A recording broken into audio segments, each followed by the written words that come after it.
e na confissão não te dá nem muito menos absolvição. Uma palhaçada. E fazem isso também nas homilias. Palhaçada. Estão arrastando milhares de pessoas para o inferno junto com eles. Eu quero a palavra de Deus. Eu quero a palavra de Deus. Eu não quero saber da palavra dos homens, das distorções dos homens em cima da Bíblia Sagrada.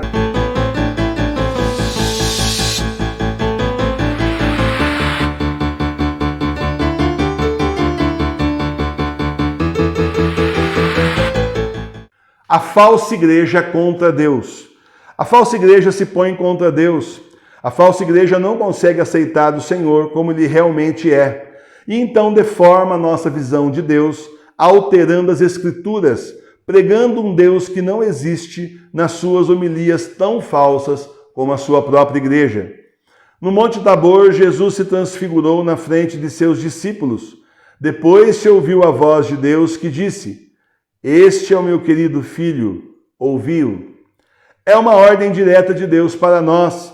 E dali para frente, do Monte Tabor em diante, Deus Pai cessa de falar nas Escrituras para que ouçamos o que diz Jesus. Ouvir Jesus significa colocar em prática o que ele nos ensinou. Significa seguir seu exemplo aqui na terra. Então é preciso conhecer Jesus por inteiro, porque quem segue Jesus pela metade termina no inferno por não ter escutado direito o Senhor. Percebem então agora o objetivo da falsa igreja?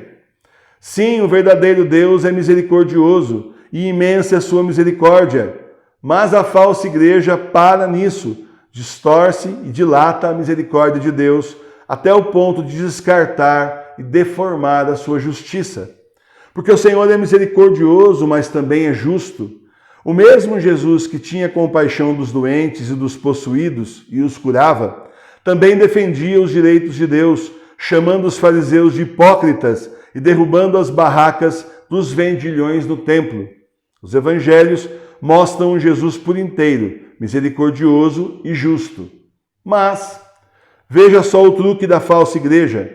As passagens do evangelho da Missa Nova expurgam o Jesus que defende a fé e só mostram amor e misericórdia a maior parte do tempo. O resto da distorção fica por conta das homilias, que apresentam um Jesus que nunca existiu. Um Jesus que aceita tudo, perdoa tudo, está tudo certo, você não precisa mais nem pedir perdão, porque o Senhor já pagou por todos os seus pecados na cruz. Pode ir embora, meu filho, e na confissão não te dá nem muito menos absolvição. Nem faz a forma da absolvição, não faz o sinal da cruz e não te dá penitência no final. Uma palhaçada. E fazem isso também nas homilias. Palhaçada. Isso aí é deformar o Senhor, é fazer uma caricatura do Senhor mal feita, que não tem nada a ver com Jesus. É caricatura do demônio, né? O demônio vem e faz a caricatura de Deus para você ir para o inferno. Aí você pensa que está seguindo o Senhor e não está. Está seguindo a falsa igreja que não é de Deus. E assim vão distorcendo a palavra de Deus e vão arrastando milhares de pessoas para o inferno junto com eles. Porque, dizia o Padre Pio, um bom padre leva muitos para o céu. Um mau padre arrasta milhares para o inferno. Porque só Jesus é o caminho, verdade e vida. Mas se você segue o caminho da falsa igreja e a mentira da falsa igreja, você termina na morte eterna da alma no inferno. Por isso é preciso conhecer a misericórdia do Senhor, mas também sua justiça, e então fazer o que ele nos ensinou, seguindo seu exemplo de vida. Você pode ir à missa falsa todo dia e não vai conseguir conhecer Jesus. Nem muito menos vai conseguir a salvação. Vai conseguir condenação, mas a salvação você não vai conseguir. Aí você vai desconhecer mais Jesus do que conhecia antes. Vai ficar pior, porque eles vão só deformando. A única saída está na igreja da sua casa, na igreja doméstica.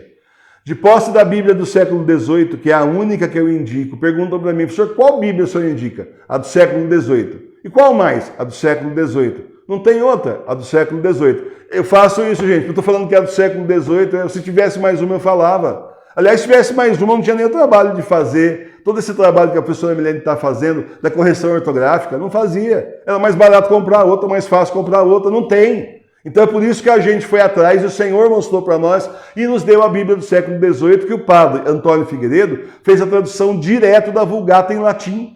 E a gente agora só usa ela. Agora está indo para o segundo volume já do Novo Testamento. E a gente passou a usar só ela. Porque para usar a Bíblia deturpada, Bíblia dos homens, eu quero a palavra de Deus. Eu quero a palavra de Deus. Eu não quero saber da palavra dos homens, das distorções dos homens em cima da Bíblia Sagrada, que daí deixa de ser sagrada, porque não é mais a palavra de Deus, deve ser uma Bíblia infernal, então, de certo. De posse da Bíblia do século XVIII, que é a única que eu indico, porque é a tradução fiel da Bíblia do latim para do português, você vai rezar a oração na sua casa do Espírito Santo todo dia, antes de ler o Evangelho. E todo dia lerá um trecho do Evangelho para colocar em prática na sua vida. A verdadeira igreja vai te ajudar a entender o que Jesus disse. Grandes santos e doutores da nossa igreja escreveram livros com reflexões sobre o Evangelho. É o caso de Santo Afonso Maria de Ligório e também de São Tomás de Aquino. São santos assim formidáveis, com uma espiritualidade maravilhosa. Aí então você lê a passagem do Evangelho e você lê justamente a reflexão daquele santo, a meditação daquele santo.